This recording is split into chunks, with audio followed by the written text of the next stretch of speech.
അഴിമതിയുടെ കാര്യത്തിലല്ലാതെ ആശയപരമായോ രാഷ്ട്രീയമായോ പരസ്പരം യോജിക്കുവാൻ കഴിയാത്ത NDA മുന്നണിക്ക് എതിരായി ഇന്ത്യയിൽ നിന്ന് പ്രവർത്തിക്കുന്ന പ്രാദേശിക കക്ഷികളും ദേശീയ കക്ഷികളും അടക്കം ഉള്ള ഏകദേശം 18ഓളം പാർട്ടികളുടെ ഒരു നിര.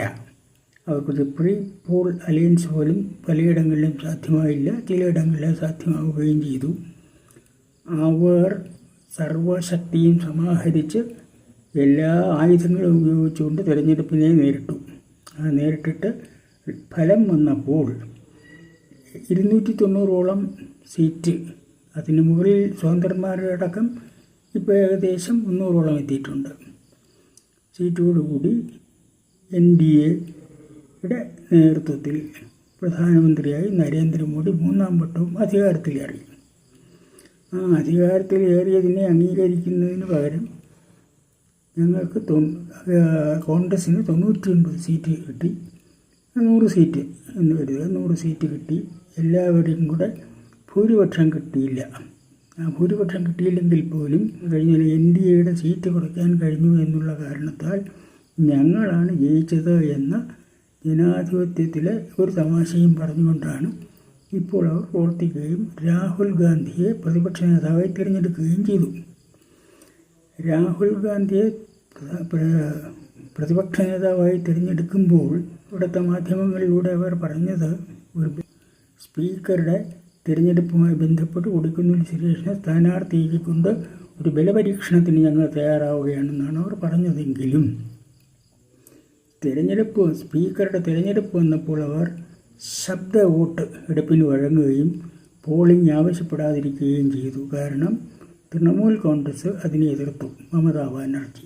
എന്തുകൊണ്ടാണ് ഒരു ബലപരീക്ഷണത്തിന് അവർ തയ്യാറാകാതിരുന്നത് പറഞ്ഞതുപോലെ എന്ന് ചോദിച്ചാൽ, ഒരു തിരഞ്ഞെടുപ്പിൽ സ്പീക്കർ തിരഞ്ഞെടുപ്പിൽ വോട്ടെടുത്ത് ഉള്ള തിരഞ്ഞെടുപ്പായി നടക്കുകയാണെങ്കിൽ പലപ്പോഴും എനിക്ക് തോന്നുന്നത് 10-50 പേരെങ്കിലും ഈ INDIA മുന്നണിക്ക് എതിരായി വോട്ട് ചെയ്യാനുള്ള സാധ്യത മുന്നിൽ കണ്ടുകൊണ്ടാണ് അവരത് ഉപേക്ഷിച്ചത്. അതിനർത്ഥം INDIA മുന്നണി, ഞാൻ ഈ തിരഞ്ഞെടുപ്പിൻ്റെ ഫലം വന്ന ഉടനെ നടത്തിയ ഒരു വീഡിയോയിൽ ഞാൻ പറഞ്ഞിരുന്നു, അടുത്ത തിരഞ്ഞെടുപ്പ് വരെ ഈ INDIA മുന്നണി ഇതുപോലെ നിലനിൽക്കുമെന്ന് യാതൊരു ഉറപ്പുമില്ല എന്ന്. അതിലേക്കുള്ള സൂചനയാണ് സ്പീക്കർ തിരഞ്ഞെടുപ്പിൽ കണ്ടത്. ആ തിരഞ്ഞെടുപ്പ് കഴിഞ്ഞതോടുകൂടി ബലപരീക്ഷണത്തിൻ്റെ ആദ്യഘട്ടം കഴിയുകയും രാഹുൽ അദ്ദേഹത്തിൻ്റെ മെച്യൂരിറ്റിയുടെ ചോദ്യം ചെയ്യപ്പെടേണ്ടതാണ്. ഇന്ത്യയെ പോലൊരു വലിയ ജനാധിപത്യ രാജ്യത്തിൻ്റെ പ്രതിപക്ഷ നേതാവായിരിക്കുവാനുള്ള ഒരു പാകം അദ്ദേഹത്തിന് വന്നിട്ടുണ്ടോ എന്ന് എനിക്ക് വലിയ സംശയമുണ്ട്. കാരണം വായി തോന്നിയെല്ലാം വിളിച്ചു പോയി നടക്കുന്ന ഒരു മെച്യൂരിറ്റി, അതിൻ്റെ ഒരു പാകത മാത്രമുള്ള ആളായിട്ടാണ് അദ്ദേഹം സംസാരിക്കുന്നതെന്ന് നമുക്ക് മനസ്സിലാകുന്നത്. അപ്പോൾ അദ്ദേഹത്തിന് പക്ഷേ ഈ ജയിച്ചു വന്നതിന് ശേഷം ഉണ്ടായ സഖ്യത്തെ പോലും ശക്തമായി പിടിച്ചു നിർത്താൻ കഴിഞ്ഞില്ല എന്നുള്ള തെളിവാണ് സ്പീക്കർ തെരഞ്ഞെടുപ്പിൽ കണ്ടത്. എന്ന് മാത്രമല്ല, ഈ മുന്നണികൾ പരസ്പരം അടിച്ചു തുടങ്ങി. കേരളത്തിൻ്റെ കാര്യം പറയുകയാണെങ്കിൽ, കേരളത്തിൽ അഴിമതിക്കാരനായ കേരള മുഖ്യമന്ത്രിയുടെ വീട്ടിൻ്റെ അടുക്കളയിൽ കയറി ഇറങ്ങി നടന്നിരുന്ന മുൻ ഹൈക്കോടതി ചീഫ് ജസ്റ്റിസ് മണികുമാരനെ ഇവിടുത്തെ മനുഷ്യാവകാശ കമ്മീഷൻ ചെയർമാനാക്കുന്നതിനെതിരെ കേരളത്തിലെ ജനങ്ങൾ ഒന്നടങ്കം പ്രതിഷേധിക്കുകയും ഒടുവിൽ അയാൾ അതിൽ നിന്ന് പിന്മാറി പക്ഷേ തമിഴ്നാട്ടിൻ്റെ മനുഷ്യാവകാശ കമ്മീഷനായി വരികയും ചെയ്തു. ആ തമിഴ്നാട്ടിലെ മനുഷ്യാവകാശ കമ്മീഷൻ ചെയർമാനായി വരുന്നതിന് പിന്നിൽ ചരട് വലിച്ചത് കേരളത്തിലെ മുഖ്യമന്ത്രിയാണ്.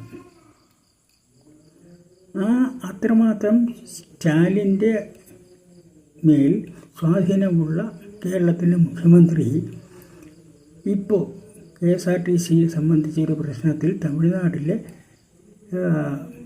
ട്രാൻസ്പോർട്ട് മന്ത്രി ഗണേശൻ പറഞ്ഞത്, ഞങ്ങളെ ഉപദ്രവിച്ചാൽ ഞങ്ങളും തിരിച്ചുപദ്രവിക്കും. അതായത് മുല്ലപ്പെരിയാർ പോലെ തന്നെ ഈ KSRTC സർവീസ് നടന്ന കാര്യത്തിലും കേരളത്തോട് പറഞ്ഞിരിക്കുകയാണ്, ഞങ്ങളെ ഉപദ്രവിച്ചാൽ ഇത് ഒരേ മുന്നണിയിൽപ്പെട്ട കക്ഷികളാണെന്ന് ഓർക്കണം.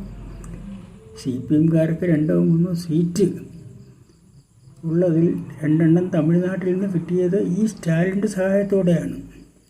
അപ്പോൾ അത്തരം കാര്യങ്ങളിലും മണികുമാറിനെ പോലുള്ള അഴിമതിക്കാരായ അല്ലെങ്കിൽ ആത്മാഭിമാനമില്ലാത്ത ജഡ്ജിമാരെ മനുഷ്യാവകാശ കമ്മീഷനാക്കുന്ന കാര്യത്തിലൊക്കെ വിജയൻ പറയുന്നത് അനുസരിക്കാൻ കഴിയുന്ന സ്റ്റാലിന് കേരളത്തിൻ്റെ പൊതുവായ പ്രശ്നത്തിൽ അത് മുല്ലപ്പെരിയാറാണെങ്കിലും ഈ KSRTC പ്രശ്നമാണെങ്കിലും വരുമ്പോൾ ശത്രുക്കളോടെന്ന ഭാഷയിലാണ് സംസാരിക്കുന്നത്. ഇത് കർണാടകത്തിലെ കോൺഗ്രസ്സുകാരോടും ഏതാണ്ട് തമിഴ്നാട് ആ ഒരു രീതിയിലുള്ള സമീപനം സ്വീകരിച്ച് വരുന്നതായിട്ടാണ് അറിയുന്നത്. അപ്പോൾ ഈ മുന്നണിക്കകത്ത് നിന്നുകൊണ്ട് പരസ്പരം യുദ്ധം ചെയ്യുകയും പരസ്പരം സ്റ്റേറ്റുകളുടെ താല്പര്യത്തിനെതിരായി പ്രവർത്തിക്കുകയും ചെയ്യുന്ന കുറേ സഖ്യകക്ഷികളുടെ ഒരു കൂട്ടുകെട്ട്, ആ കൂട്ടുകെട്ടായിട്ട് INDA നേതൃത്വം മാറിയിരിക്കുന്നു. ഇതാണ് യാഥാർത്ഥ്യം. അപ്പോൾ ഒരു രാഷ്ട്രീയ മുന്നണി എന്നുള്ള നിലയിൽ വിജയകരമായി ഈ മുന്നണിക്ക് എത്ര കാലം പിടിച്ചു നിൽക്കാൻ കഴിയും എന്നതൊരു പ്രധാന പ്രശ്നമാണ്. കേരളത്തിൽ തന്നെ ഏകദേശം 16 പാർട്ടികൾ, LDF എന്ന് പറയുന്നതിൽ 16 പാർട്ടികൾ ഉണ്ട്. 16 പാർട്ടികൾ ഈ മുന്നണിയുടെ INDA മുന്നണിയുടെ ഭാഗമാണ്. അതുകൂടാതെയാണ് ഇന്ത്യയിലെ മറ്റ് എല്ലാ SPയും ഒക്കെ അടക്കമുള്ള പാർട്ടികൾ. എന്നിട്ട് അവർ നേരെ നരേന്ദ്രമോദിയെ കൈ ചൂണ്ടിക്കൊണ്ട് നിങ്ങൾ 3-4 പാർട്ടികളുടെ ഒരു മുന്നണിയല്ലേ, മുന്നണിയുടെ സഹായമില്ലാതെ നിങ്ങൾക്ക് ഭരിക്കാൻ കഴിയുമോ എന്നൊക്കെയാണ് ചോദിക്കുന്നത്. അതൊരു പ്രീ പോൾ അലയൻസ് ആയിരുന്നു.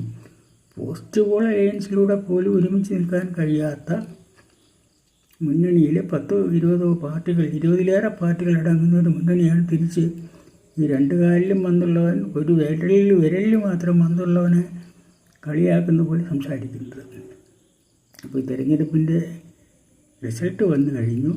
അതിൻ്റെ പ്രതിപക്ഷവും ഭരണകക്ഷിയും നേതൃത്വത്തിൻ്റെയും തിരഞ്ഞെടുപ്പ് കഴിഞ്ഞു. പക്ഷേ ആ രാഷ്ട്രീയ സാഹചര്യത്തിൽ നിന്ന് പുരോഗമനപരമായ, രാജ്യത്തിന് ഗുണകരമായൊരു നിലപാടെടുക്കുന്നതിന് പ്രതിപക്ഷത്തിന് കഴിയുന്നില്ല എന്ന് തെളിയിച്ചുകൊണ്ടാണ് ഈ കഴിഞ്ഞ ദിവസങ്ങൾ കടന്നുപോയത്.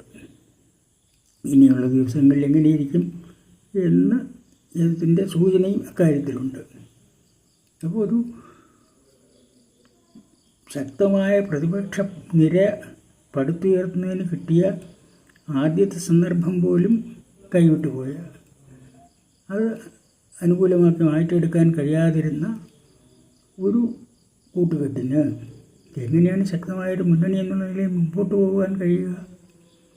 ഇതിനേക്കാൾ ശക്തമായ ഒരു മുന്നണി എന്നുള്ള നിലയിൽ അടുത്ത ഒരു പാർലമെൻറ്റ് തിരഞ്ഞെടുപ്പ് നേരിടുന്നതിന് ഇവർ സജ്ജമാകുമോ, കഴിയുമോ? അന്ന് ഇതിൽ നിന്ന് എത്ര പാർട്ടികളായിരിക്കും മറുഭാഗത്ത് നിൽക്കുന്നത്? ഇതൊക്കെ ആശയക്കുഴപ്പം നിറഞ്ഞൊരു സാഹചര്യമാണ്. അതെന്തായാലും ഒരു രാഷ്ട്രീയ സംശുദ്ധിയോടെ ഇതിൻ്റെ ഒരു കാരണം എന്താണ്? രാഷ്ട്രീയമായ ഐക്യമോ ആശയപരമായ യോജിപ്പോ ഇല്ലാതെ എങ്ങനെയെങ്കിലും അധികാരത്തിലെത്തിയതിന് ശേഷം അഴിമതി നടത്താം. ഇത് മാത്രമാണ്. അല്ലെങ്കിൽ ഒരു ബദൽ നിർദ്ദേശം, ഒരു ബദൽ സന്ദേശം ജനങ്ങളുടെ മുമ്പിൽ വയ്ക്കാൻ അവർക്ക് കഴിയാതിരുന്നത് കൊണ്ടുകൂടിയാണ് ഈ BJP അല്ലെങ്കിൽ NDAക്ക് എതിരായ ജനങ്ങളുടെ വികാരം നിലനിൽക്കെ തന്നെ NDA വീണ്ടും അധികാരത്തിലെത്തിയത്. INDA മുന്നണിക്ക് അധികാരത്തിലെത്താൻ കഴിയാതെ പോയതും, അധികാരത്തിലെത്താൻ കഴിയാതെ പോയിട്ട് പോലും ഞങ്ങളെ ജയിച്ച്, ഞങ്ങൾ ഈ അടിയിൽ കിടക്കുന്നതിൻ്റെ കാല് മേലെടുത്തിട്ടിട്ട് ഞാനാണ് ജയിച്ചത്, കുസ്തി പിടിക്കുമ്പോൾ അടിയിൽ വീണുപോയവൻ കാലെടുത്ത് മുകളിലിട്ടതിന് ശേഷം ഞാനാണ് ജയിച്ചതെന്ന് പറയുന്നത് പോലുള്ള രാഷ്ട്രീയവും പറഞ്ഞുകൊണ്ട് എങ്ങനെയാണ് ഒരു പ്രതിപക്ഷ നിര കെട്ടിപ്പടുക്കുവാൻ അവർക്ക് കഴിയുക എന്ന ചോദ്യവും അവശേഷിക്കുന്നുണ്ട്. ഇതിനിടയിലാണ് ഈ CPM പോലെയൊക്കെ ഉള്ള പാർട്ടികൾ ഇപ്പോൾ അഴിമതിയുടെ കാര്യത്തിൽ ഇവിടെ സ്റ്റാലിനാകട്ടെ വിജയനാകട്ടെ മറ്റ് ഈ മുന്നണികളിൽ നമുക്കറിയാമല്ലോ, മുലായം സിംഗ് യാദവും ഇങ്ങനെയുള്ള ബീഹാറിലെ രാഷ്ട്രീയ പാർട്ടികളും RJD എല്ലാം ചെയ്തിട്ടുള്ള അഴിമതികളുടെ ഒരു നിര DMKയുടെ നിര കനിമൊഴിയുടെ കാര്യമൊക്കെ അറിയാമല്ലോ. ഇപ്പോൾ കെജ്രിവാൾ നടക്കുന്നത്, കേജ്രിവാളിൻ്റെയൊക്കെ തമാശ പറഞ്ഞാൽ അഴിമതിക്കെതിരെ ഇന്ത്യ എഗെയിൻസ്റ്റ് കറപ്ഷൻ എന്നൊരു സംഘടന അണ്ണാഹസാരയുടെ പുറകെ കൂടിയുന്ന ഒരാളാണ് അഴിമതിയുടെ പേരിൽ ഇപ്പോൾ ജയിലിൽ കിടക്കുന്നത്. അപ്പോൾ ഇത്തരത്തിൽ യാതൊരു ഇൻറ്റഗ്രിറ്റിയും ഇല്ലാത്ത കുറേ രാഷ്ട്രീയ പാർട്ടികൾക്ക് എങ്ങനെയാണ് ഒരു രാജ്യത്തെ അഭിമുഖീകരിക്കുവാൻ കഴിയുക, ജനങ്ങളെ അഭിമുഖീകരിക്കാൻ കഴിയുക? സത്യസന്ധമായി സംസാരിക്കാൻ കഴിയാത്തൊരു പാർട്ടിക്ക് എങ്ങനെയാണ് രാഷ്ട്രീയ മുന്നണി കെട്ടിപ്പിടിക്കുവാൻ കഴിയുക? അത് കഴിയുകയില്ല എന്ന് തെളിയിച്ചിരിക്കുകയാണ് തെരഞ്ഞെടുപ്പിന് ശേഷം ഉണ്ടായിരിക്കുന്ന ഈ സാഹചര്യം. ഇത് മറികടക്കുന്നതിന് അവർക്ക് കഴിഞ്ഞില്ല എങ്കിൽ അടുത്ത തിരഞ്ഞെടുപ്പ് വരെ ഈ മുന്നണി നിൽക്കില്ലെന്ന് മാത്രമല്ല, അതിന് മുമ്പേ തന്നെ ശിഥിലമായി പോകുന്ന ലക്ഷണങ്ങളാണ് മിക്കവാറും പല സ്റ്റേറ്റുകളിലും.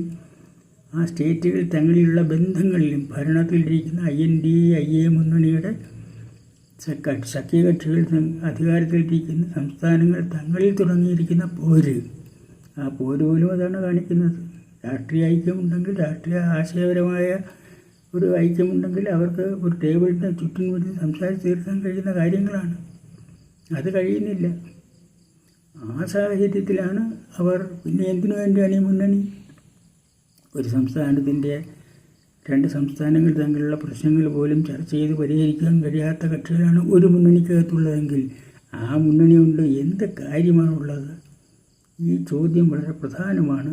അതുകൊണ്ട് കാത്തിരുന്ന് കാണാം എന്ന് മാത്രമേ ഇപ്പോൾ പറയാനുള്ളൂ.